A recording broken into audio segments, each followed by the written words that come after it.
تعالى وبركاته عزيزان کرام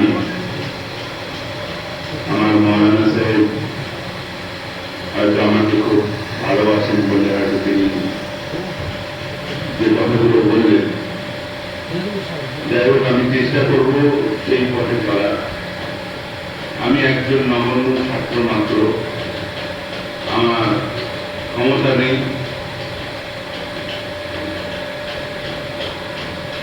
যে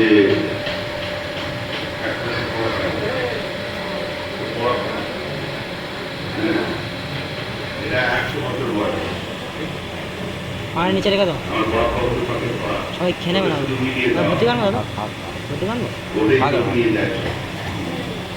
তো আমি বলবো যে উনি আমার বাল্য বন্ধু একদম ছোট্টবেলা থেকে অনেকে আজকাল বলে যে অমুক মৌলানা সাহেব যদি অমুক জায়গায় আসে তাহলে পীর সাহেবের সেই জায়গাটা বন্ধ হয়ে যাবে অনেকে বলে তা আমি নগণ্য ছাত্র মাত্র আমি বিতর্কের জায়গায় কখনো যাইনি আর যেতে চাইব না কারণ যারা সুফিয়ানে গ্রাম ছিলেন তারা বিতর্কীয় জিনিস নিয়ে ধর্ম প্রচার করেন নিজের আকিদ ইসলাম নিয়ে ধর্ম প্রচার করেছে ইসলাম প্রচার এমনকি যখন আমাদের সঙ্গী কিছু গ্রামরা বিতর্ক আমার প্রতি ছড়াতে চেয়েছে অনেকে জড়িয়ে গিয়েছে আমি কিন্তু কারণ এতে সুন্নিয়তে ক্ষতি হয় আমার কাজ হচ্ছে সুন্নিয়তকে বাড়ানো সুন্নিয়তকে ভাঙা তো সেই জন্য আমি প্রচেষ্টা করি আল্লাহ বেহতর জানে যে আমি কতটুকু জানি আল্লাহ বেহতর জানে আর আমার মুফতি শাহনামাজ সাহেব বাল্যকালের বন্ধু আমার দুজনের মধ্যে একটা ভালো বন্ডিং ছিল এখনো আছে ইনশাআল্লাহ আমার পর্যন্ত থাকবে উনি আমাকে কোনোদিন বন্ধু মনে করেননি আর আমি ওনাকে খালিফা দিয়ে কোনোদিন মুরিদ মনে করি জেলাপুর দিয়ে কোনোদিন মুরিদ মনে করিনি সেই বন্ধুত্ব জায়গাটা আমি রেখেছি বা ইনশাআল্লাহ থাকবে এই যে হযরতে ফাতেমা জাহরা শানে অনেকে বলে এই ব্যাপারে রাজারহাটের একটা জায়গায় এরকম দ্বন্দ্ব হয়েছিল মৌলভী সাহেব ওখানকার ইমাম সাহেব সে মাইকে বলতে বলতে বলছে যখন ফাতেমা জাহরা রাদিয়াল্লাহু তাআলা আনহাকে মাটিতে শোয়ানো হচ্ছে তো মাটিকে বলা হলো যে মাটি তুমি হযরত আবু যর গিফারি থেকে বর্ণনা করছে এ মাটি তুমি সাবধান হয়ে যাও তোমার বুকে রাসূল পাকের বেটি আছে হযরত আলীর স্ত্রী আছে হাসান হোসেনের আম্মা আছে তুমি সাবধান হয়ে যাও তো তখন কবর থেকে নাকি আওয়াজ আসছে আমি রাসূলের বেটিকে চিনি না হাসান হোসেনের মাকে চিনি না আলীর স্ত্রীকে চিনি না আমি তার আমলকে চিনি আমি আর মৌলানা সাহেব রাস্তা করছি আমি গেঞ্জি করে স্টেজে উঠে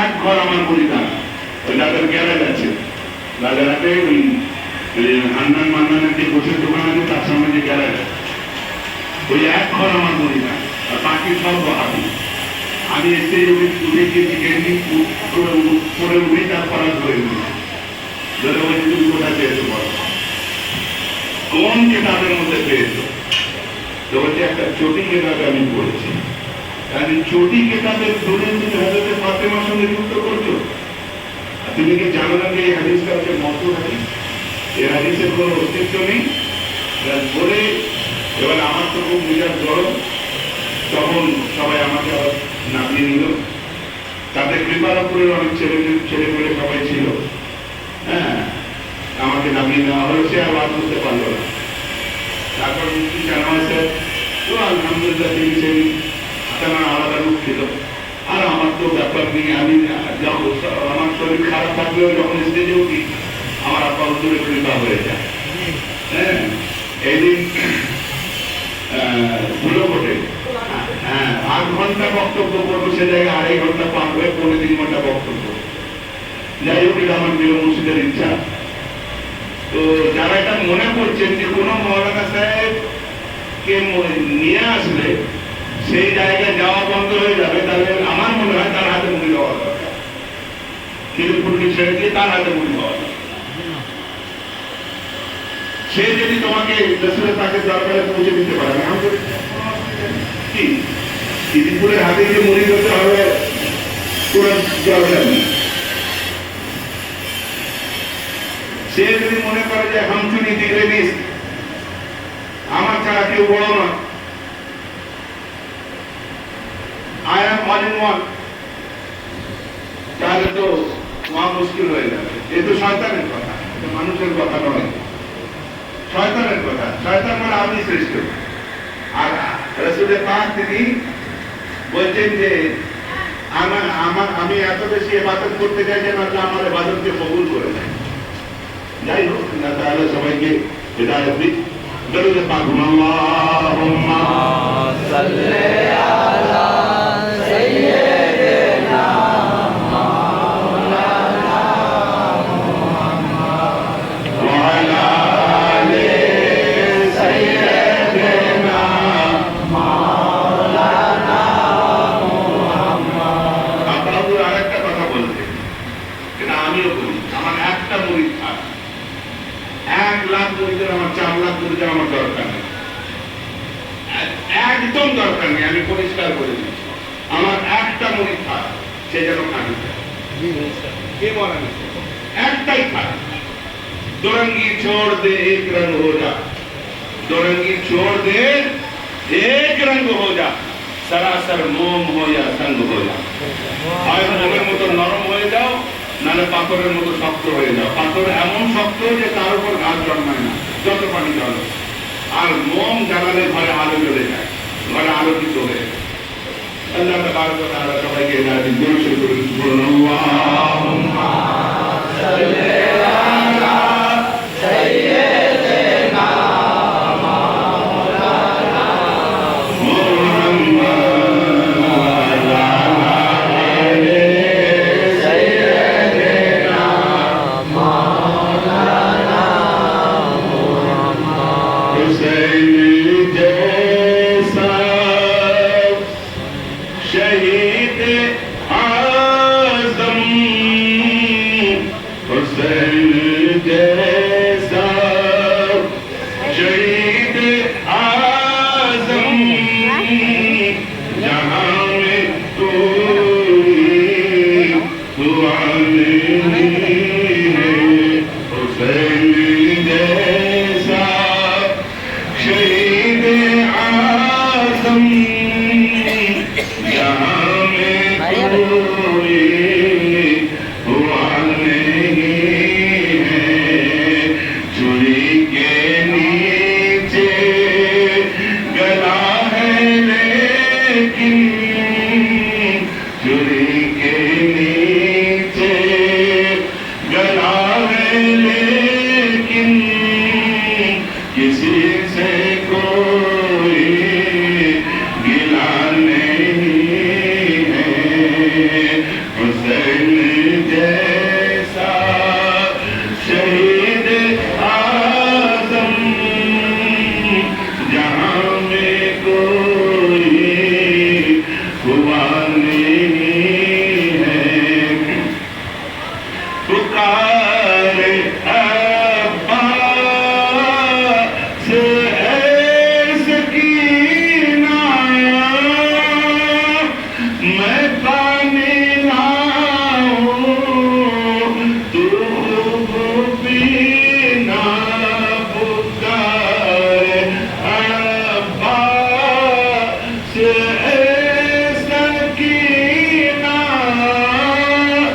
मैं पानी लाऊं तू पीना। कहते हैं बाजू छिदा है सीना, कहते हैं बाजू छिदा है सीना। मेरा भी सर कटा नहीं है।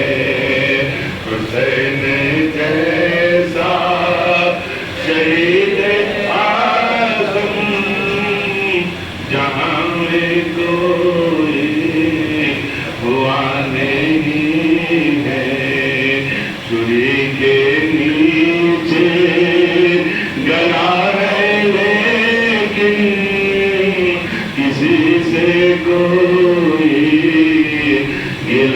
नहीं है हुसैन सजदे में जाके बोले लाई अज़ीदी लाई है कूफी हुसैन सजदे में जाके बोले लाई अज़ीदी लाई है कूफी मदीने वालों गवाह रहना मदीने वालों गवाह रहना नमाज मेरी क़ज़ा नहीं है हुसैन जैसा शहीद आज़म जहाँ में कोई हुआ नहीं है उन्हीं के नीचे जगा है लेकिन किसी से कोई गिला नहीं है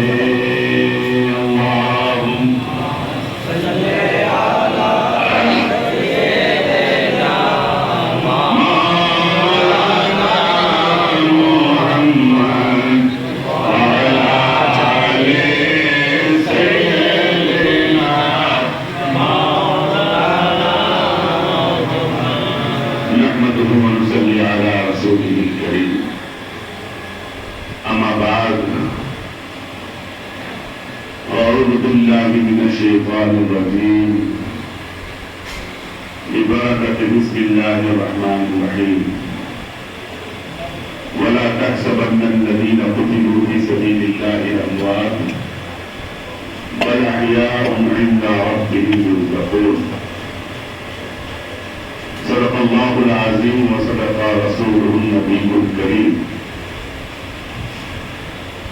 व नहनु अला ज़ालिका लमिनश शाहिदीन वश-शाकिरीन वल आमिनीन वल मुक़िनीन वल मुत्मईनीन वल्हम्दुलिल्लाहि रब्बिल आलमीन।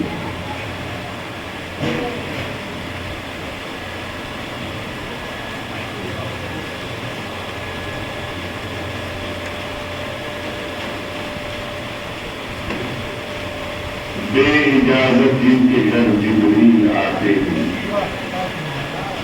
बेइजाजत जिनके घर जिब्रील आते नहीं और कद्र वाले जानते हैं कद्र शान अहले बैत। দেখেন এটা মুহররম শরীফের মাস এই মাস একদিক থেকে যেমন বাৎসরিক প্রথম মাস আবার আরেক দিক থেকে এই মাসেই এমন একটা বিরল ঘটনা ঘটেছে যে ঘটনার যে ইতিহাস মানুষ যদি সারা জীবন তার বিবরণ করে সেই ইতিহাসকে শেষ করতে পারবে না। আর এত বেদনা বিদারক ইতিহাস যেটা হিস্ট্রিতে খুঁজে পাওয়া যায় না। অনেকেই শহীদ হয়েছেন, এমনকি হযরত ওসমান গনি রাদিয়াল্লাহু তাআলা আনহুকেও শাহাদাত বরণ করতে হয়েছে। তারা কে বেশ কিছুদিন প্রায় 20 থেকে 22 দিন 21 দিন কোন রিওয়ায়াতে আছে, তার চেয়েও বেশি কোন জায়গায় আছে তাকে ভুখা রাখা হয়েছে, তারা ঘরকে বন্দি করে দেওয়া হয়েছে, তাকে বাইরে বেরোতে দেওয়া হয়নি। এমন তো অবস্থায় মওলায়ে কায়নাত আজ যারা বলে যে সাহাবীদের সঙ্গে অন্যান্য সাহাবীদের সঙ্গে হযরত আলীর মতের মিল ছিল না। হযরত আবু বকর সিদ্দিক যখন খলিফা হলেন তিনি জোরপূর্বক খলিফা হয়েছেন, বা হযরত উমর ফারুক রাদিয়াল্লাহু তাআলা আনহু হযরত আবু আলীর সঙ্গে মতের ছিল, হযরত উসমানের সঙ্গে মত, এটা তাহা মিথ্যে কথা, সম্পূর্ণ মিথ্যে কথা। হযরত আবু বকর সিদ্দিকের যখন খেলাফত হলো তখন আসহাবুশ শুরা যাকে বলা হয়, বুদ্ধিজীবীর টিম, তার ক্যাবিনেট মন্ত্রীর হেড ছিলেন মাওলানা আলী। বলবেন না সুবহানাল্লাহ? আচ্ছা, হযরত উমর ফারুক রাদিয়াল্লাহু তাআলা আনহুর জামানাতে একটা ঘটনা ঘটলো। এক মেয়ে 6 মাস বয়সে তার 6 মাসে তার বাচ্চা হয়ে গেল, 6 মাসে। তো হযরত উমর ফারুক সেই মেয়েটাকে স্নান করার হুকুম দিলেন এবং বললেন যে এই বাচ্চাটা ওয়ালাদুল জিনা। তখনই হযরত আলী চলে আসলেন, এসে বললেন যে আপনি কি নির্দেশ দিয়েছেন? তো বলে এই মেয়েটা জিনা করেছে, আর জিনা করার কারণে 6 মাসে বাচ্চা হয়ে গিয়েছে, বিয়ের 6 মাস পরে বাচ্চা হয়ে গিয়েছে, সেই জন্য আগে থেকে হয়তো পেটে ছিল, 6 মাসে বাচ্চা হয় না, বা বিয়ের 6 মাসে বাচ্চা হয়ে গিয়েছে, এই বাচ্চা হারামি বাচ্চা। তখন মওলায়ে কায়নাত তিনি কোরআনে পাকের একটি আয়াত পড়ে তিনি বললেন যে না, আল্লাহ তাবারক ওয়া তাআলা কালামে পাকের মধ্যে ইরশাদ করেছে যে ক্রিটিক্যাল কন্ডিশনে 6 মাসেও বাচ্চা হতে পারে। তো তখন হযরত উমর ফারুক রাদিয়াল্লাহু তাআলা আনহু তিনি বলেছিলেন, আলী আপনি যদি না থাকতেন তো আমি বরবাদ হয়ে যেতাম, এই উমর বরবাদ হয়ে যেত। হ্যাঁ, আপনি যদি না থাকতেন তাহলে উমর ধ্বংস হয়ে যেত। চিন্তা করেন তাদের মধ্যে কত বন্ডিং ছিল। শুধু তাই নয়, হযরত ওসমান গনি রাদিয়াল্লাহু তাআলা আনহু যখন এইরকম সিচুয়েশন এসে গেল যে তাকে বাড়ি থেকে বেরোতে দেওয়া হচ্ছে না এবং যে কোনো মুহূর্তে তার উপর অ্যাটাক হতে পারে, হযরত আলী মাওলায়ে কায়নাত হযরত আলী শেরে খোদা রাদিয়াল্লাহু তাআলা আনহু তার দুই শাহজাদাদেরকে ইমাম হাসান এবং ইমাম হুসাইন রাদিয়াল্লাহু তাআলা আনহুমা তারা দুই শাহজাদাদেরকে বললেন যে তোমরা দুজন ওসমান গনি রাদিয়াল্লাহু তাআলা আনহুর দরজার সামনে পাহারা দেবে, যাতে কোনো বিদ্রোহী প্রবেশ করে তারা ক্ষতি না করতে পারে। তারপর যখন হযরত ওসমান শহীদ হয়ে গেলেন, সেই যন্ত্রণায় তিনি করলেন কি হাসান এবং হযরত হাসান রাদিয়াল্লাহু তাআলা আনহু এবং হযরত হুসাইন রাদিয়াল্লাহু তাআলা আনহু চড় মারলেন যে তোমাদেরকে যখন দেখেছিলাম তো তাহলে হযরত ওসমান শহীদ হলো কি করে? বলে আব্বা জান তারা জানলা থেকে ঢুকেছিল, দরজা থেকে তারা ঢোকার সাহস পায়নি। তো ভাই তাদের মধ্যে বন্ডিং ছিল। এবং সবচেয়ে মজার বিষয়, কারবালাতে যারা শহীদ হয়েছেন হযরত ইমামে হুসাইন থেকে নিয়ে আরো আহলে বাইতে যারা ছিলেন তারা মোট 19 জন ছিলেন, কিন্তু তাদের মধ্যে কারোর নাম ছিল আবু বকর ইবনে আলী, কারোর নাম ছিল ওমর ইবনে আলী, কারোর নাম ছিল আব্বাস ইবনে আলী, কারোর নাম ছিল উসমান ইবনে আলী। এই কথাগুলো কিন্তু বলা হয় না। আমার কাছে পুরো 72 জনের চার্ট রয়েছে যারা শহীদ হয়েছে। যদি কেউ কোনোদিন দেখতে চায়, আমি মনে হয় ফেসবুকে পোস্টও করেছি, 72 জনের চার্ট রয়েছে যে কানারা কানারা শহীদ হয়েছিলেন। তো ভাই রাফেজিরা বলতে চাইছে, যারা শিয়া মতবাদ তারা বলতে চাইছে তারাই হুসাইনকে ভালোবাসে। না না, তারা হুসাইনকে ভালোবাসে না, তারা এক টাইমের ভালোবাসার দাবিদার, আমরা অল টাইমের ভালোবাসার দাবিদার। সুবহানাল্লাহ। হ্যাঁ, আরে কারবালাতে বলতে গেলে কারবালাতে নিয়ে যাওয়ার পক্ষে তো শিয়ারাই, পরেই তো তারা ইগনোর করেছে। শিয়া মানে কি চাহনেওয়ালা? হ্যাঁ হ্যাঁ, শিয়া মানে আকাঙ্ক্ষী, চাহনেওয়ালা। তো সেই চাহনেওয়ালারা 300-এরও বেশি চিঠি দিয়েছে, তবেই তো ইমামে হুসাইন কারবালা থেকে রওনা দিয়েছে, তবেই তো তারা মানে ইয়াজিদের ভয়ে, আল্লাহর ভয়ে নয়, আল্লাহর ভয়ে নয়, রাসূলুল্লাহর ভয়ে নয়, ইবনে জিয়াদের ভয়ে নিজেদেরকে সারেন্ডার করে দিয়েছে, যার মধ্যে প্রায় 300 জন হাফেজ ছিল, প্রায় 60 জন মুফতি আনে কেরাম ছিল, তার চেয়েও বেশি। তারা কি মানে দুনিয়ার লোভে লালায়িত হয়ে আখিরাতকে ছেড়ে দিয়েছে। আজকাল কি সেরকম মুফতি আলেম মাওলানা নেই? প্রচুর রয়েছে। আজ বলা হচ্ছে যে ইমাম পাকের নামে যে আমরা জুলুসে পাক বের করি, আমাদের মতো কিছু নাসেবি মাওলানা তারা বলছে এগুলো করা না যায়। কেন না যায়? কি জন্য না যায়? দেখেন, ফতোয়ার দুটো দিক হয় মাওলানা সাহেব, আর ফতোয়ার গবেষণারও দুটো দিক হয়। আমি যে সঠিক গবেষণা করেছি আর একজন যে ভুল গবেষণা করেছে এটা বলা যাবে না, তাই না?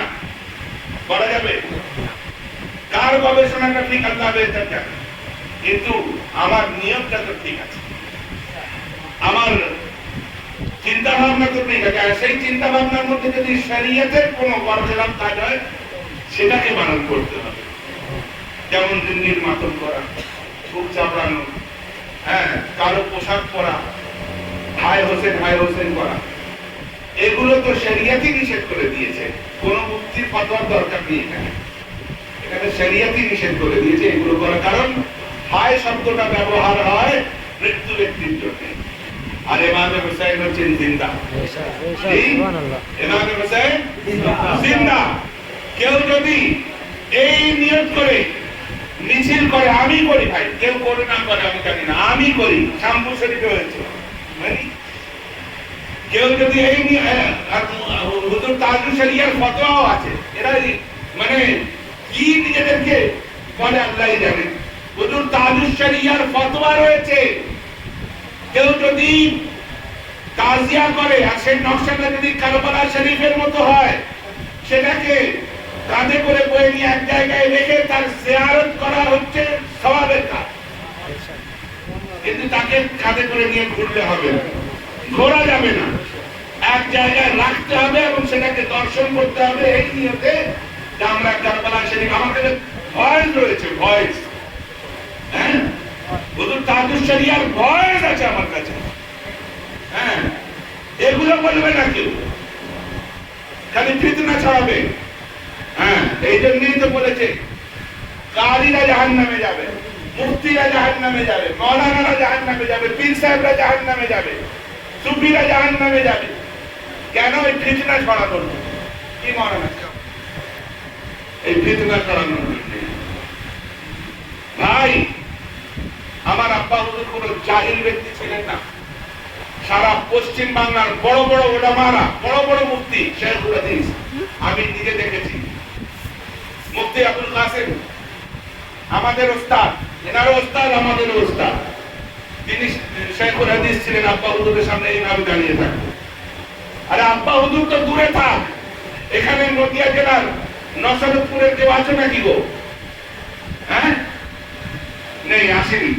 নসরতপুরে আমি মুফতি আবুল কাসিম রহমতুল্লাহ আলাইহিকে দাওয়াত করেছি। এবার তখন ওনার বিছানা রেডি হয়নি, উনি আমার ওস্তাদ, আমি উনি যখন এসেছেন আমি দাঁড়িয়ে গিয়েছি, আমার কর্তব্য এটা।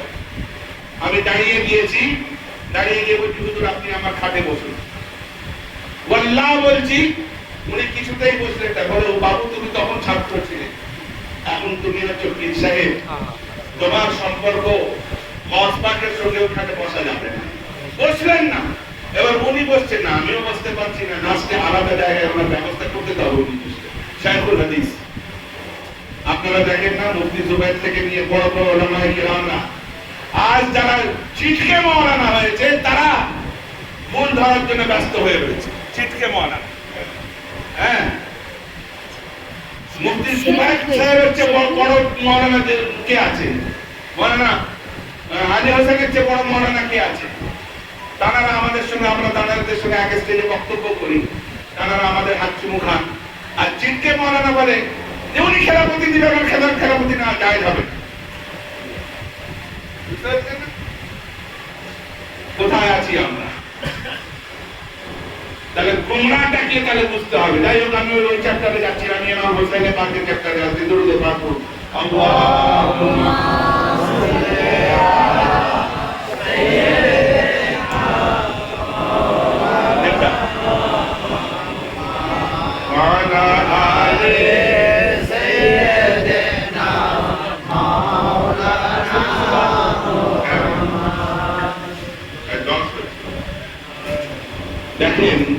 কারবালার ঘটনা আমরা অনেকেই শুনেছি, কারবালার যে ইমামে হোসেন পাকের সঙ্গে কি হয়েছিল না হয়েছিল আমরা ওলামায়ে কেরামের কাছ থেকে শুনে থাকি।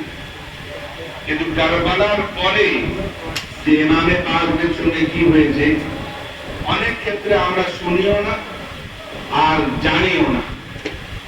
দেখেন, যখন ইমামে পাক ইমামে হোসেন আলাইহিস সালাম, এই আলাইহিস সালাম বলতেও অনেকের অমত রয়েছে, কিন্তু তাফসীরে ইবনে কাসীর মাওলানা সাহেব পড়েছেন, তাফসীরে ইবনে কাসীর এবং বুখারী শরীফের মধ্যেও এবং মিশকাত শরীফের মধ্যেও ইমামে হোসেন পাকের নামের শেষে আলাইহিস সালাম ব্যবহার করা হয়েছে।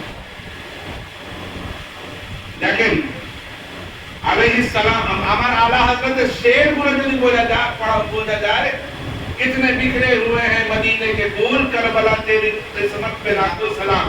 এই লাখো সালাম রাখবিটা করুন, কি হবে? আলাইহিস সালাম হবে না, তাই না? তো আমরা বুঝি ভুল, চিন্তা ভাবনা আমাদের ভুল।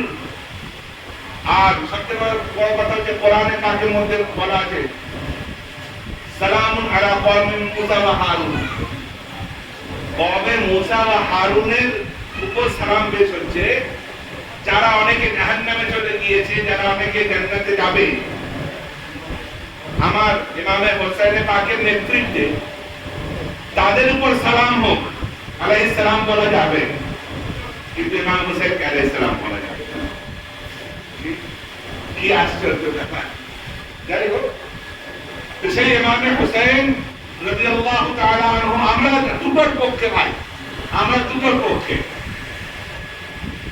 শিয়ারা শুধু আলাইহিস সালামের পক্ষে, আমরা দুটোর পক্ষে। এখানে তো মজা।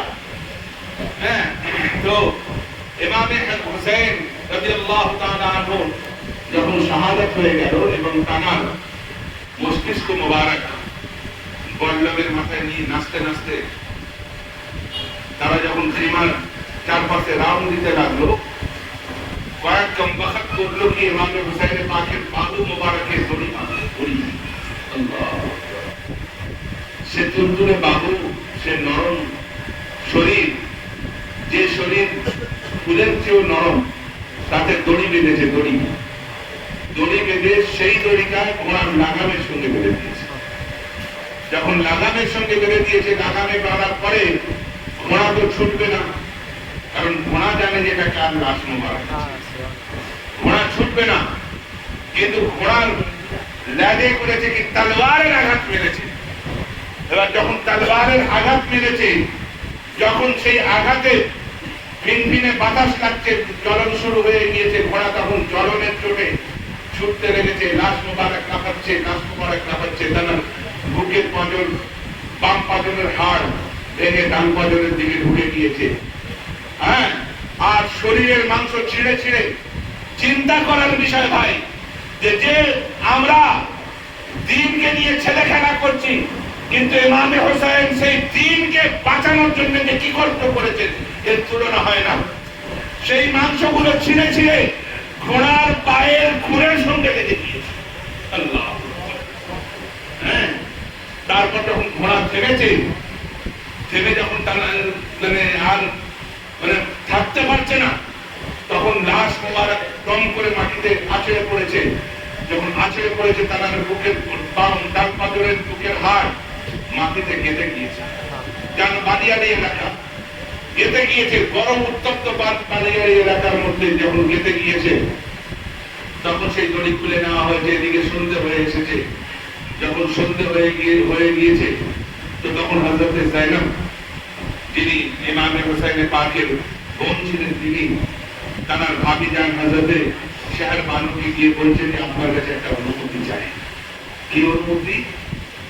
যে আমি চিরজীবন চেষ্টা করেছিলাম যে আমি আমার ভাইয়ের খিদমত করব, কিন্তু কখনো সুযোগ হয়ে ওঠেনি। তার পাশে সারা রাত থেকে সেবা করবো, এই সুযোগ হয়ে ওঠেনি।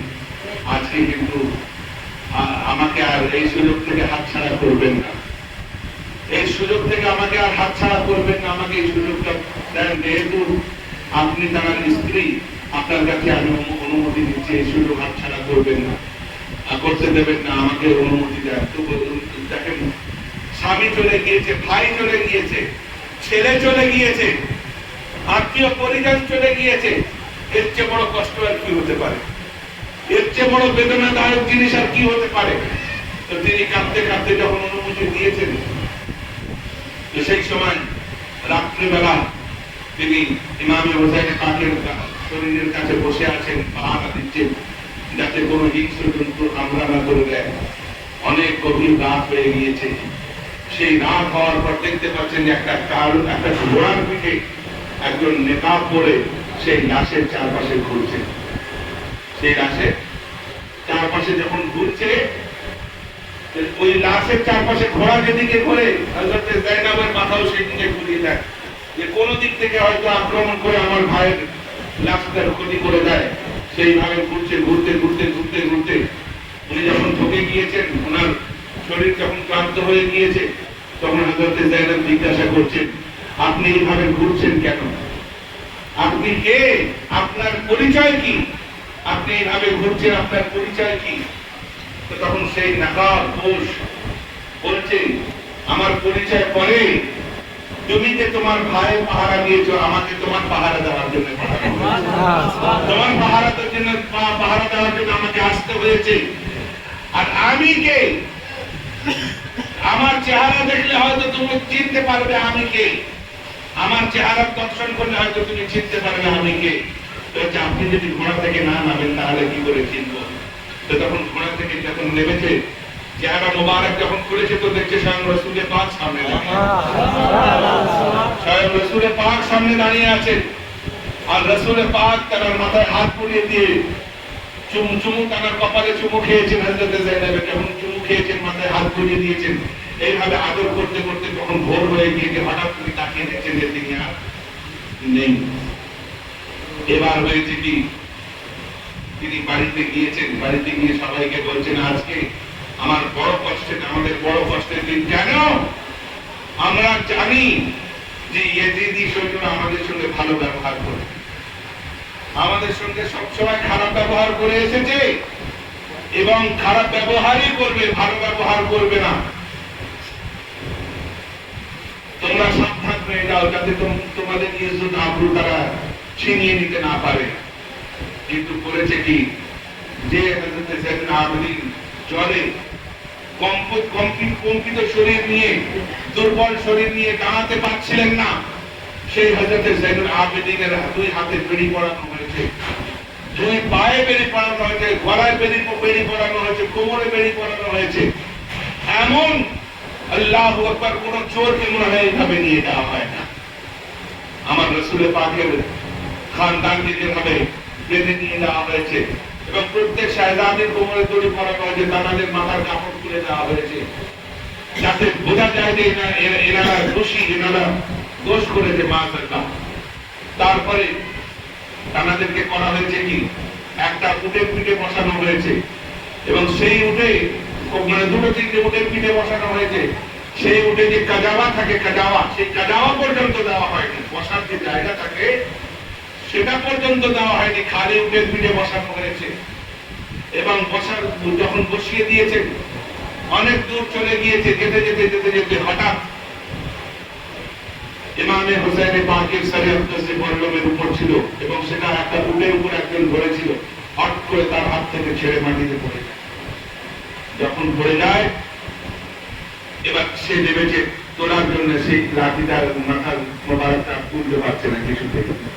অনেক প্রচেষ্টা করেছে, কোনোভাবে তোলা যাচ্ছে না। যখন তোলা যাচ্ছে না, দুজন চেষ্টা করেছে, 5 জন চেষ্টা করেছে, 10 জন চেষ্টা করেছে, শেষমেশ 50 জন চেষ্টা করেছে, তাও তবুও তুলতে পারেনি।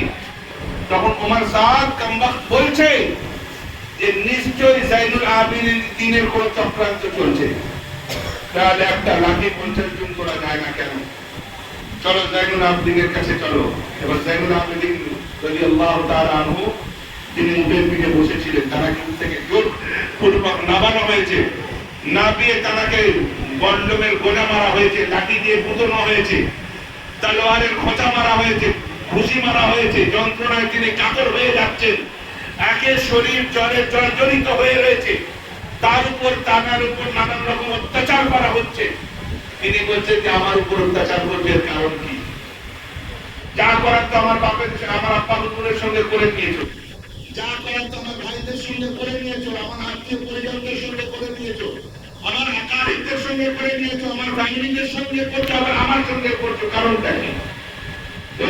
কারণ এটাই যে তোমার আব্বার মাথা যে লাঠিতে ছিল সেই লাঠি সমেত মাথা উঠছে না, যদি না ওঠে তোমাদের উপর আরো নির্যাতন বাড়িয়ে দাও।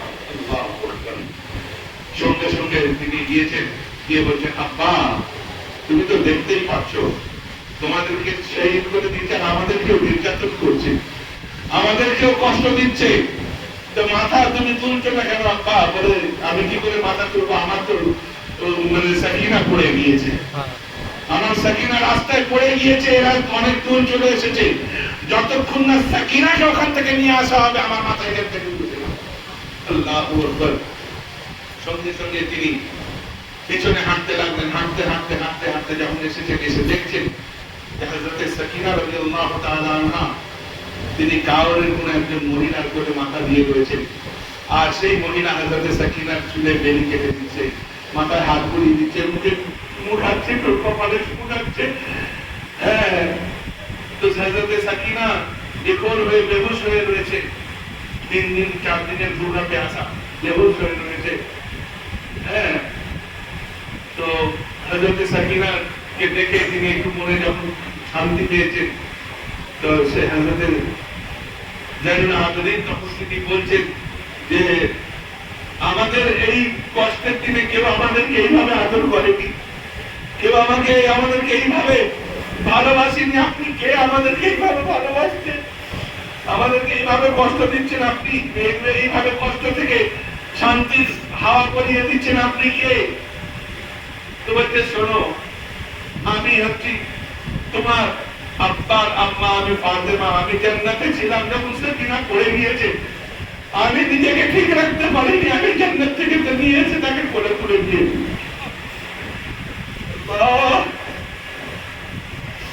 কি কষ্ট আমাদেরকে দেওয়া হয়েছে, সে কষ্টের সীমানা হয় না। হ্যাঁ, তো বলছে দাদি যান আপনি দিয়ে দেন, নাহলে আমাদের খানদানকে এরা নির্যাতন করছে, আপনি এদেরকে দিয়ে দেন। সঙ্গে সঙ্গে দিয়ে দেওয়া হয়েছে, নিয়ে এসেছেন, নিয়ে এদিকে নিয়ে আসছেন, মাথা আপনি দাঁড়িয়ে গিয়েছে, মাথা আপনি উঠে গিয়েছে। তারপরে কিছু দূর গিয়েছে, যেতে যেতে সত্যি হয়ে গিয়েছে, এক ইয়াহিয়া নামক এক পাদ্রী ছিল, ইয়াহিয়া, সেই পাদ্রী নিজের বাড়ির ছাদ থেকে দেখছে হোসাইনে পাকের মাথার সামনে আছে আর সবাই পিছনে আছে, হোসাইনে পাকের ঠোঁট মোবারক নড়ছে এইভাবে নড়ছে। তো সে চিন্তা ভাবনা করেছে যে হয়তো বাতাসে হয়তো নড়ছে, যাই গিয়ে কাছে গিয়ে দেখি। তো কাছে গিয়ে দেখছে যে ইমামে পাক কোরআন তেলাওয়াত করছে, যখন কোরআন তেলাওয়াত করছে তো তার সেই পাদ্রীর মনটা পরিবর্তন হয়ে গিয়েছে। সে বলছে উমরে সাদ দিয়ে মানে সেটা যে মাথা ধরেছিল তাকে বলছে যে আমার মনে হচ্ছে যে আপনারা অনেক দূরে যাবেন, আপনাদের যারা এই মহিলারা রয়েছে বা যারা যাদেরকে আপনারা বন্দি করে রেখেছেন তারা হয়তো অনেক কদিন খায়নি আমার মনে হচ্ছে, আমার ইচ্ছা ওদেরকে কিছু মানে মাংস ভাত জাতীয় কিছু জিনিস রান্না করে খাওয়াবো। তো বলে দেখো আমি হুকুম দিতে পারবো না, আমাদের মানে কমান্ডার হচ্ছে উমর সাদ, তার কাছে যাও, সে যদি হুকুম দেয় তাহলে তুমি করতে পারবে। উমর সাদের কাছে গিয়ে যাওয়ার পরে বলছেন যে দেখেন শাহজাদিরা রয়েছেন, এই আরো শাহজাদা রয়েছেন, আরো সবাই রয়েছে, আমি তো সবার খাবারের ব্যবস্থা করতে পারবো না, অনেক লোক, ৭,০০০ লোক মাত্র বেঁচে ছিল, বাকি ৭২ জন লোক ২২,০০০ সৈন্যের মধ্যে সবাইকে শেষ করে দিয়ে মাত্র ৭,০০০ লোক। তো ভাই এবার এত লোকের তো অ্যারেঞ্জমেন্ট করা সম্ভব নয়, এই ঘটনার আমি অ্যারেঞ্জমেন্ট করি। তো বলে ঠিক আছে, আপনি যদি খাওয়াতে চান খাওয়ান, এদেরকে আমাদের কোনো আপত্তি নেই।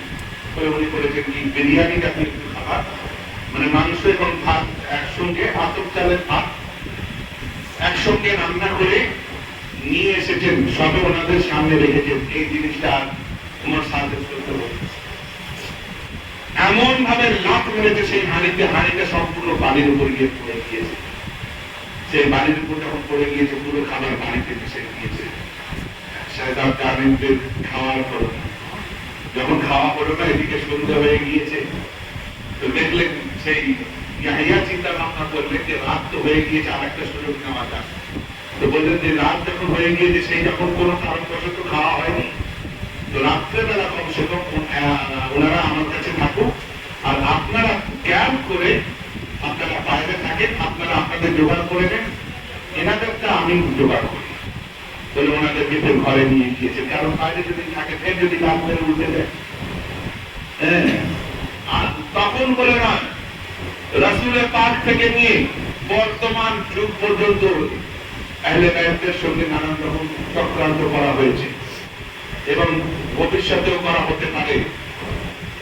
কারণ যেখানে আহলে বায়ত ছিল সেখানে ইয়াজিদও ছিল, এখানেও আহলে বায়ত রয়েছে, এখানেও কিছু ইয়াজিদ সমস্ত কিছু লোক রয়েছে। যাই হোক, এবার রাত্রিবেলা ওনাকে রাসূল ইমাম পাকের সেই মাথা মোবারককে একটা পাথরের উপর রাখা হয়েছে। আমি সেই পাথর মোবারকের জিয়ারত করি। কারবালা শরীফে মসজিদে হান্নানা বলে একটা মসজিদ আছে, কুফাতে আছে। সেই মসজিদে হান্নানাতে সেই পাথর রাখা আছে। মুহররম শরীফের 10 তারিখে সেই পাথর থেকে রক্ত পড়ে। আমি নিজে জিয়ারত করেছি, কারণ আপনারা জানেন যে 2018 সালে আমি কারবালা শরীফ গিয়েছিলাম। আমার আবার যাওয়ার ইচ্ছা, আপনারা দোয়া করলে হয়তো হয়ে যাবে ইনশাআল্লাহ। তো যাই হোক, সেই মাথা মোবারক যখন সেই পাথরে রাখা হয়েছে, রাত্রেবেলা সেই ইয়াহুদি পাদ্রী এসে দেখছে পুরো ঘর আলোকিত হয়ে গেছে। তো তখন গিয়ে দেখছেন যে ওনার জবান থেকে কালাম পাক তেলাওয়াত করছে। উনি তখন বলছেন যে আমি আপনার নানার শত্রু ছিলাম, আপনার নানাকে পছন্দ করিনি, আর ভাবতাম যে আপনাদের ধর্মটা মিথ্যা আর আমাদের ধর্মটা সত্য। কিন্তু আপনাকে দেখে মনে হচ্ছে যে না, আপনারই ধর্ম সত্যি, আমার ধর্ম, আমার যে নীতি, আমার নীতি এগুলো সত্যি নয়। আপনার নানা যেটা প্রচার করেছেন সেটাই হচ্ছে সত্যি। তো বলে তারা 7 পুত্র সমেত, তারা পুরো পরিবার সমেত ইমামে হুসাইনের পাকের মাথাকে সামনে রেখে কালমা তৈয়বা পড়ে মুসলমান ইসলাম গ্রহণ করে নিয়েছে। এবার রাত্রেবেলা মাথা মোবারকের সামনে সবাই বসে আছে, বসে আলোচনা করছেন সকাল হলেই তো মাথা ফিরিয়ে দিতে হবে, কিন্তু এই মাথা তো ফেরানোর মতো মাথা নয়, এই মাথা তো রেখে দিতে হবে। ফিরিয়ে দিলে তো আমাদের সব শেষ হয়ে যাবে। তখন ফট করে ছোট ছেলে হাত তুলে বলছে এর একটা উপায় আছে। কি উপায় আছে? না, আমরা তো এতদিন ইসলাম বুঝিনি, আর যদি বুঝতাম হয়তো কারবালার ময়দানে এনাদের সঙ্গে গিয়ে কোরবান হয়ে যেতাম। আজকে ইসলাম বুঝেছি, তাই আজকে কোরবান হওয়ার একটা সুযোগ পেয়েছি। আজকে কোরবান হওয়ার একটা সুযোগ পেয়েছি। কি সুযোগ? না, কাজ করো, আমার মাথাটাকে কেটে নিয়ে ফলের মধ্যে ভরে দিয়ে ইয়েজিদি সৈন্যকে দিয়ে তারা নিয়ে চলে যান। তারা মনে করবে যে হোসাইনে পাকের মাথা তারা নিয়ে চলে যাবে। তারা আমার জানটা চলে যায় যা, কিন্তু ইমামে পাকের মাথা মুবারকটাকে বেঁচে যাবে, সেটা বেঁচে যাবে।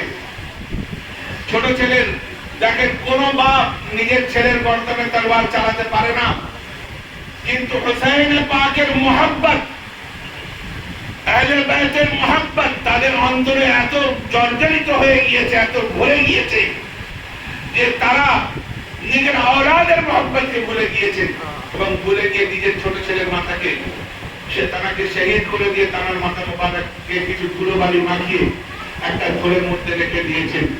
যখন সকাল হয়েছে, তারা যখন এবার চলে যাবে, চলে যাওয়ার পরে একটু যখন বেলা উঠেছে, যখন চলে যেতে লেগেছে, মাথা মোবারক চেয়ে নিয়েছে তাদের শাহজাদিদেরকে যখন নিয়ে যাচ্ছে, যখন একটু দূর গিয়েছে, এবার বল্লমে মাথা রেখেছে, দূর থেকে 2-4 জন দেখতে পেয়ে বলছে তো হোসাইনের মাথা নয়। আরে ভাই, কোথায় হোসেন? কোথায় জান্নাতি জওয়ানের সরদার আলা হযরত? তিনি ইরশাদ করেছেন যে যদি রাসূলের পাককে কেউ দেখতে চায় তাহলে হাসান ও হুসাইনকে দেখলে রাসূল পাকের দিদার হয়েছে। কারণ কি, নাভির উপর থেকে রাসূল মানে রাসূল পাকের সঙ্গে চেহারা মিলছিল হযরত ইমামে হাসান, আর নাভির নিচে থেকে রাসূল পাকের সঙ্গে মিলছিল হযরত ইমামে হুসাইন। হ্যাঁ, তো ভাই আর আরেকজনকে শাবিহে রাসূলুল্লাহ বলা হতো, তাকে জানেন? হযরত আলী আকবর রাদিয়াল্লাহু তাআলা আনহু, তাকে শাবিহে রাসূলুল্লাহ বলা হতো। তিনি যখন কারবালার ময়দানে ঘোড়ার পিঠে দাঁড়িয়েছেন হাতে তলোয়ার নিয়ে, তো ইয়াজিদি সৈন্যরা তলোয়ার হাত থেকে ছেড়ে দিয়ে বলছে আমি কাজ করতে দিব, আমরা স্বয়ং রাসূল পাক চলে এসেছেন। তখন ওমর সাহেব বলছে না না, তোমরা ভালো করে দেখো, এই রাসূল পাক নয়, রাসূল পাক তো ইন্তেকাল করে গিয়েছে। ইনি হচ্ছেন মানে ইমামে হুসাইন পাকের পুত্র, তারপর যুদ্ধ করে তাকে শহীদ করে দিয়েছে। যাই হোক, আমি ওইদিকে যাচ্ছি না। এবার হয়েছে কি, ইমামে পাকের মাথা মুবারক যখন পাইনি, তারা আবার ফিরে এসেছে। আবার ফিরে এসে আস্তে আস্তে আবার সন্ধ্যে হয়ে গিয়েছে, আবার সেখানে রাত কাটিয়েছে। ফের রাত্রেবেলা চিন্তা ভাবনা হচ্ছে, তাই তো এবার কি করা যায়। তারপরে তার আগের যে ছেলে বলছে আমার গর্দান দিয়ে দেওয়া হোক। এইভাবে 7 দিনে 7 জনের গর্দান যখন দিয়ে দেওয়া হয়েছে, বাধ্যতামূলক ভাবে সবার শেষে ইমামে হুসাইন পাকের গর্দান মুবারক দিয়ে দিয়েছে। এবার যখন তারা যাচ্ছে, আগে থেকে আজ যারা ঢোল বাজায়, যারা লাঠি খেলে, যারা মেলা বসায়, তারা ইয়াজিদি সুন্নত পালন করে, হুসাইনি সুন্নত পালন করে না ভাই। হুসাইনি সুন্নত হলো গরিবদেরকে লঙ্গর খাওয়া। হুসাইনি সুন্নত হলো যে তানাদের শানে মাহফিল করো। হুসাইনি সুন্নত হলো তানাদেরকে ইয়াদ করো, তানাদের নামে শরীয়তি জুলুস করো। এটা হলো হুসাইনি সুন্নাত। আর সেগুলোকে আমরা না করে তানাদের নামে মেলা বসানো হয়। মাহফিল তো হবে, মাহফিলের চারপাশে মেলা বসিয়ে রাখি, হ্যাঁ, ঢোল বাজাই, লাঠি খেলা করি।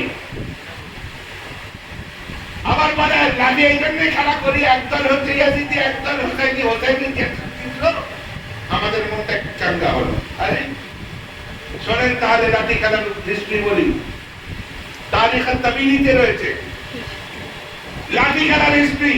ইয়াজিদি সৈন্যরা যখন যেতে লাগলো, 2-3 জনকে আগে থেকে দামেস্কে পাঠিয়ে দিল, পাঠিয়ে দিয়ে বললো যে ওখানে আনন্দ করতে বলো, সবাইকে ঘর থেকে বাইরে নেমে আসতে বলো, মেলা করতে বলো এবং ঢোল বাজিয়ে আনন্দ করতে বলো।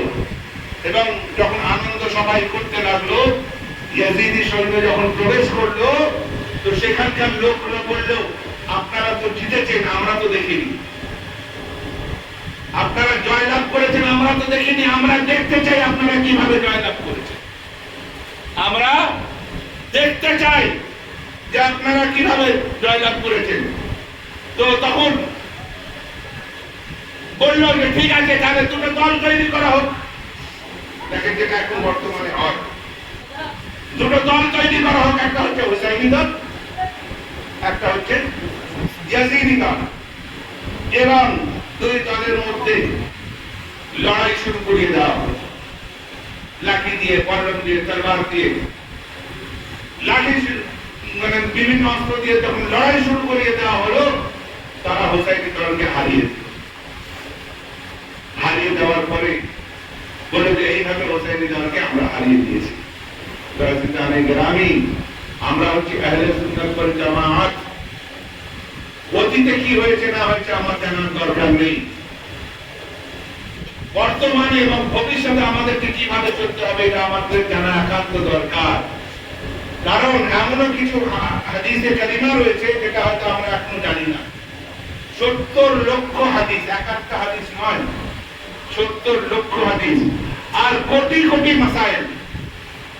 হ্যাঁ, সেই সমস্ত মাসাইল আমাদের জানা হতে পারে না। আমি মাওলানা সাহেব রয়েছেন, এমন একজন মহিলা যে ছেলের জন্যও হালাল, আবার বাপের জন্যও হালাল।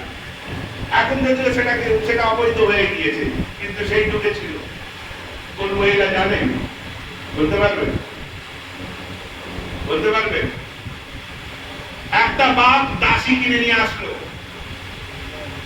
পাটি কিনে নিয়ে আসলো, নিয়ে এসে পাটির সঙ্গে কিন্তু সম্পর্ক করা সেই সময় কি ছিল?